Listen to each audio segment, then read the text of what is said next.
Бұлбұлы бақтарда сайраған, қыр гүлі құлпырып жайнаған, қасиетті Түркістан жаңа қала болып жайнаған. Бұлбұлы бақтарда сайраған, қыр гүлі құлпырып жайнаған, киелі Түркістан.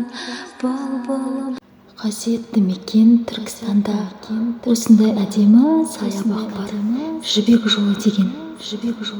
Сонда келіп қыдырып, арнайы ойнатып балаларды жүрем.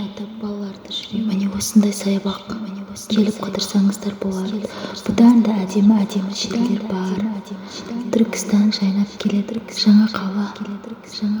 Еліміз аман, жұртымыз тыныш болсын. Тек жақсылық тілеймін баршаңызға, менің қадірменді көрермендерім.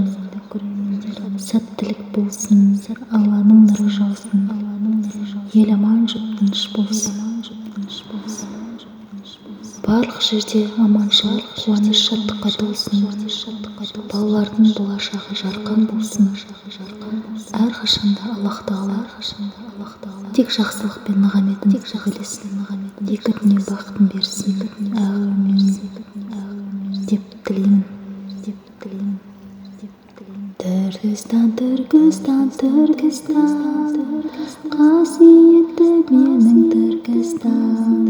Түркістан, түрленген жаңа қала, әдемі шырайлы қала болған. Міне жаңа қала Түркістан,